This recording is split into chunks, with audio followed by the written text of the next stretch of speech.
Hello বন্ধুরা, কেমন আছো সবাই? আশা করি তোমরা খুব খুব ভালো আছো। আজ অঘ্রাণ সংক্রান্তি। আজ আমার বাড়িতে তৈরি হচ্ছে পিঠে পায়েস। তো আজ থেকেই আমাদের শুরু হয় পিঠে খাওয়া। তা আজ আমাদের হবে চালের রুটি। চালের রুটি এই দিনেই হয়। আজকে অঘ্রাণ সংক্রান্তিতে চালের রুটি প্রত্যেকের বাড়িতে হয়। তাই আজ নিয়ম অনুযায়ী আমিও তৈরি করলাম চালের রুটি আর পায়েস। তো চালের রুটি কিভাবে তৈরি করতে হয় আজ আমি তোমাদের দেখাবো। প্রথমে কড়াইয়ে জল নেবে, জলটাকে গরম করে নিয়ে তারপর সামান্য পরিমাণ নুন দেবে। নুন দিয়ে গ্যাসটাকে বন্ধ করে দিয়ে জলটা একটু গরম হয়ে গেলে তারপর তার মধ্যে আমরা দিয়ে দেব চালের গুঁড়ি। তো চালের গুঁড়িটা দিতে হবে পরিমাণ মতো, যতগুলো রুটি হবে তার পরিমাণ মতো দিলেই হবে। যার বাড়ি যতজন সদস্য সেই অনুযায়ী তৈরি করবে। তো এইভাবে চালের রুটিটা করলে চালের রুটিটা হবে খুব নরম তুলতুলে, খেতেও খুব ভালো লাগবে। তো চালের রুটিটা এইভাবে তৈরি করবে গরম জল দিয়ে। এইভাবে যে চালের গুঁড়ি আছে চালের গুঁড়িটাকে ভালোভাবে গরম জল দিয়ে একটু ঠান্ডা হয়ে গেলে হাত দিয়ে ভালো করে মেখে নিতে হবে।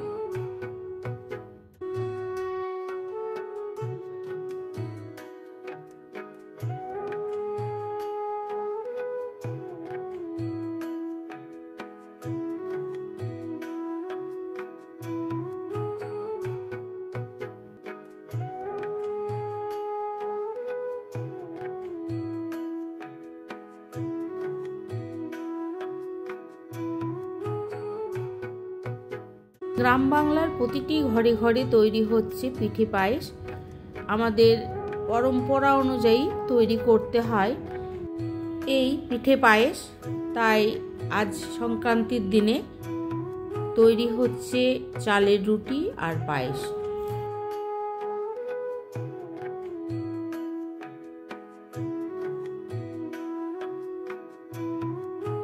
বছরের প্রথম এই পিঠে খাওয়া এখন দিয়ে শুরু হলো।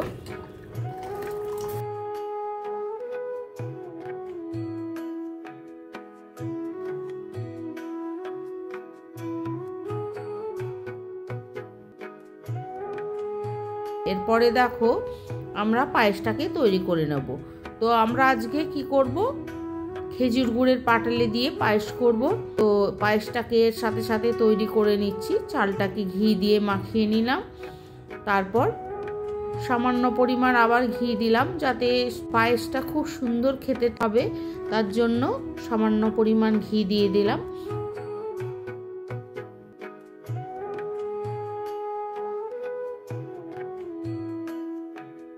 পাটালি গুড় এই দিয়ে আজকে তৈরি হবে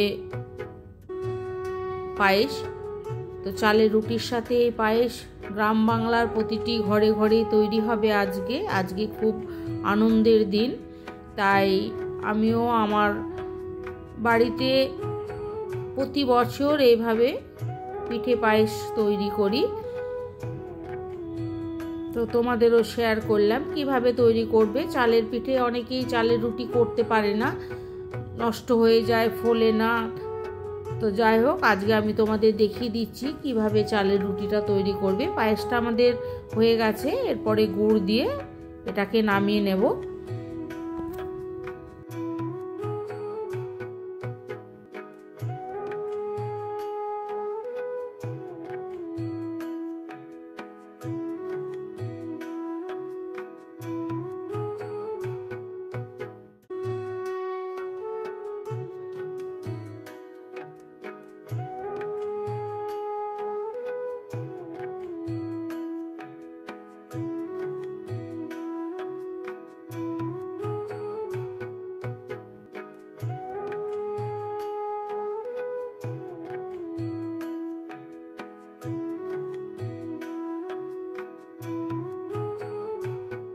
পায়েস আমাদের রেডি হয়ে গেছে।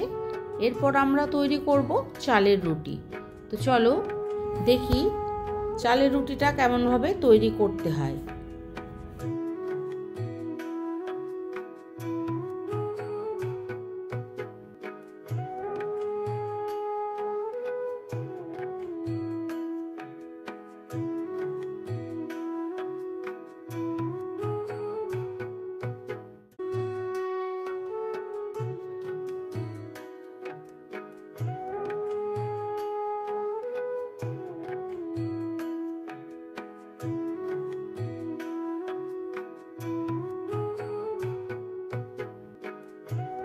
রুটিটা তাওয়ার মধ্যে দিয়ে একবার উল্টে দিতে হবে। এইভাবে উল্টে দিয়ে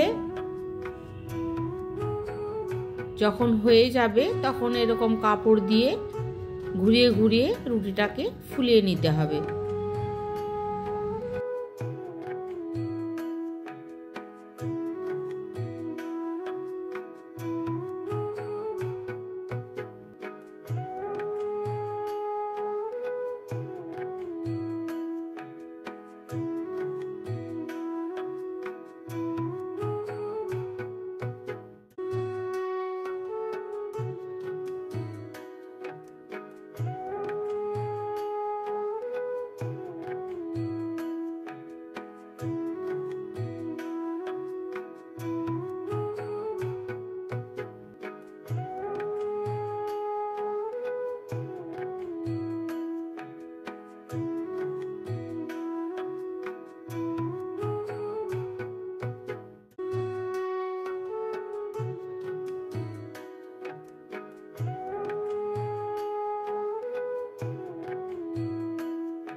একটা একটা করে বেলে এই রুটিটা তৈরি করতে হয়, কারণ একসাথে অনেকগুলো এটা তৈরি করা যায় না আটা রুটির মতো। তাই খুব সাবধানে এই রুটিটা তৈরি করতে হয়। হালকা হাতে বেলনাতে বেলে এরকমভাবে গোল করে রুটিটা তৈরি করতে হবে। তো তোমরা দেখতেই পাচ্ছ আমি কিভাবে রুটিটা তৈরি করলাম। এরপর দেখো ভালোভাবে আমি দেখিয়ে দিচ্ছি। এই রুটিটার একটা দিক হয়ে গেলে এইভাবে উল্টে নিতে হবে। উল্টানোর পর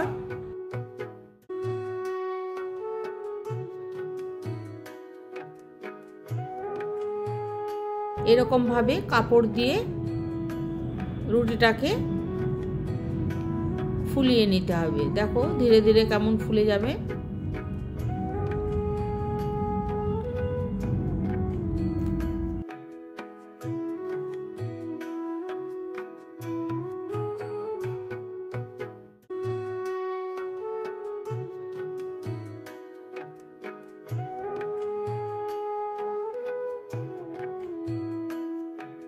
এইভাবে রুটি তৈরি করলে প্রতিটা রুটি ফুলবে আর রুটিটা হবে নরম তুলতুলে, শক্ত হয়ে যাবে না। তো যাই হোক না কেন, আজকের ব্লগটা কেমন লাগলো তোমরা অবশ্যই জানাবে। আর ব্লগটি ভালো লাগলে চ্যানেলটিকে লাইক সাবস্ক্রাইব করবে। তোমরা ভালো থাকবে, সুস্থ থাকবে। অঘ্রাণ সংক্রান্তির অনেক অনেক প্রীতি শুভেচ্ছা রইল তোমাদের। দেখো চালের রুটি আর পায়েস আমার রেডি।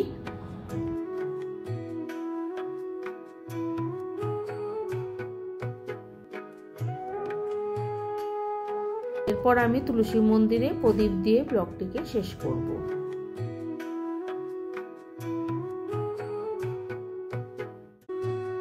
ভালো থাকবে, সুস্থ থাকবে। আজকের ব্লগ শেষ করলাম।